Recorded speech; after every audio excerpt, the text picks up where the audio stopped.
अतीक अहमद की मीटिंग का वो सीक्रेट रूम,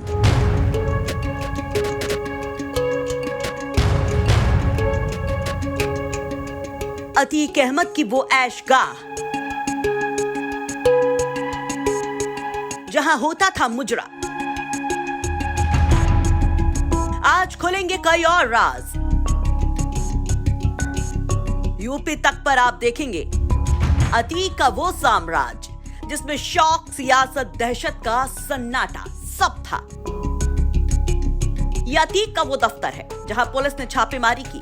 चकिया इलाके के इस ठिकाने पर पुलिस ने छापेमारी की थी। ये छापेमारी पकड़े गए 2 आरोपियों की निशानदेही पर की गई थी, जहां से 74,62,000 रुपए कैश और भारी मात्रा में मिले थे असलहे। तो पहुंच गई हमारी टीम अतीक के इसी दफ्तर में और फिर जो देखा। 2023 को हुए उमेश पाल हत्याकांड के बाद से शूटरों ने इसी खंडहर में वो असलहे छिपाए थे और वो कैश छिपाया था। अब कहां क्या क्या है इस कोठी के अंदर, कहां छिपाए थे असलहे, क्या होता था, आइए आपको तफसील से दिखाते हैं। अतीक अहमद के दफ्तर के उस हिस्से में मौजूद हैं जहां पर अतीक अहमद और उनके लोगों की गाड़ियां खड़ी होती थी। एक बड़ा सा हॉल है और यहीं पर पहले देखिए सामने का जो दफ्तर ध्वस्त किया गया था उसका ये दूसरा हिस्सा है, सड़क से सटा हुआ, और यहीं से सीधे गाड़ियां अंदर आती थी इस हॉल के अंदर। यहाँ पे करीब 10 से 15 गाड़ियों का काफिला एक साथ आकर के अतीक अहमद, उनके भाई अशरफ की गाड़ियों का काफिला यहीं आकर के अंदर होता था और उसके बाद मीटिंग और लोगों से मुलाकात का सिलसिला शुरू होता था। तो आइए अब जरा सा अंदर भी चलते हैं। इस दफ्तर के बिल्डिंग में फर्स्ट फ्लोर पर सबसे पहले मिला वो हॉल जहां अतीक करता था बेहद अहम मीटिंग्स, जहां रखे जाते थे तमाम अहम दस्तावेज। हम अब उस दफ्तर के पहली मंजिल पर पहुंच चुके हैं और अंदर चलते हैं। ये सीढ़ियों के बाद से एक पहला जो रास्ता है वो इधर की तरफ जाता है और इसको खोलने की कोशिश, खुल गया। तो ये अतीक अहमद का ये एक तरीके से बड़ा हॉल है, बहुत बड़ा हॉल है जहां पर मीटिंग होती थी। ये देखिए पोस्टर्स भी लगे हैं, बसपा के पोस्टर्स लगे हैं। चूंकि अतीक अहमद चुनाव लड़े, कई बार निर्दलीय चुनाव लड़ा, समाजवादी पार्टी के पोस्टर्स लगे हैं और बाकायदा दस्तावेज भी रखे हैं। चुनाव से जुड़ी हुई दस्तावेज हैं, इलेक्शन की लिस्ट है, वोटर लिस्ट है, पोस्टर्स हैं, कोर्ट के कागजात हैं जो कोर्ट में केसेस चल रहे हैं। यानी कि यहाँ पे दस्तावेजों को रखने का काम होता था और ये पूरा एक हॉल बना रखा है। इस हॉल में लोगों के साथ बताया जा रहा है कि अतीक अहमद अपने जो कार्यकर्ता थे, जो समर्थक थे, उनके साथ बैठ करके यहाँ पे मीटिंग करता था, यहाँ पर मुलाकात होती थी। इसी हॉल में एक तरीके से जनता दरबार अतीक अहमद और उनके भाई अशरफ या बेटे अली उमर का लगता था। आइए अब इस हॉल के दूसरे हिस्से में भी चलते हैं। इसके आगे जब हमारी टीम बढ़ी तो खुल गया अतीक का एक और बड़ा राज कि कितना बड़ा शौकीन है ये माफिया, कि कैसे अतीक के इस दफ्तर में सजती थी महफिल, कि कैसे होता था मुजरा, नाच गाना और रहता था सब इंतजाम। अतीक अहमद के दफ्तर में सटा हुआ एक दूसरा बहुत महत्वपूर्ण कमरा आपको ये दिखाते हैं। ये कमरा अतीक अहमद के उस पॉलिटिकल हॉल जहां पे वो मीटिंग करता था उससे ठीक सटा हुआ है और इस कमरे की बनावट बहुत महत्वपूर्ण है और अपने आप में कई कहानियां कहती है। यहां पर आप जैसे ही अंदर प्रवेश करेंगे तो आपको ये 3 गद्दे नुमा एक एरिया बनाया गया है कि यहां पर लोग आकर के बैठ सकें और ये बहुत ही क्लोज जो होते थे अतीक अहमद के, जो नियर एंड डियर और बहुत विश्वसनीय लोग होते थे, वही लोग इस कमरे में आते थे।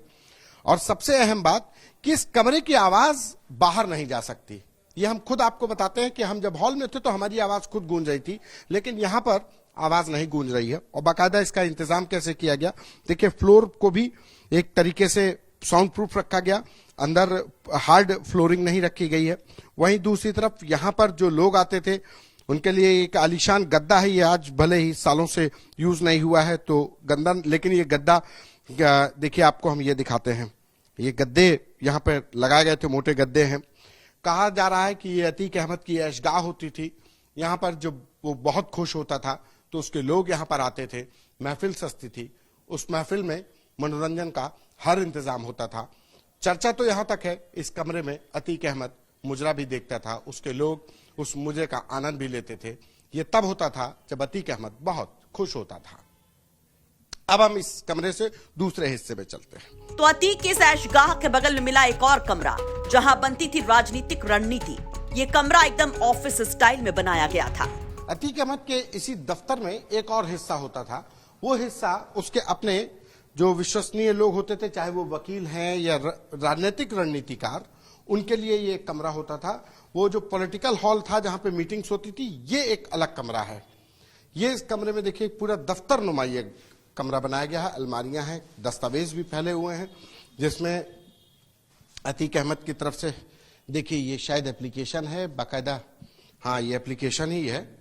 ये अध्यक्ष, सहयोगी सदस्य, परामर्शदात्री परिषद निरुद्धियां रासुका जब लगी थी 2003 में, तो उसका पूरी एप्लीकेशन है। तमाम अन्य दस्तावेज हैं जो अतीक अहमद से जुड़े हुए हैं। यानी कि कहते हैं कि अतीक अहमद जब अपने वकीलों से मुलाकात करनी होती थी, जो राजनीतिक रणनीतिकार होते थे कि कहां किस मोहल्ले में कैसे वोट हासिल किया जाए, वो लोग यहां पर इकट्ठा होते थे। यहां पर अतीक अहमद, उसका भाई अशरफ या बेटे अली और उमर की मीटिंग की ये जगह होती थी, जहां पर चुनाव की रणनीतियां तय होती थी कि अतीक और शाइस्ता हो, या जब भी किसी परिवार के अन्य लोगों ने किसी को चुनाव लड़वाया तो कैसे चुनाव जीतना है, इसकी रणनीति इसी कमरे में तय होती थी। वहीं इसी से जुड़ा एक हिस्सा ऐसा भी था जहां रहने खाने का इंतजाम था।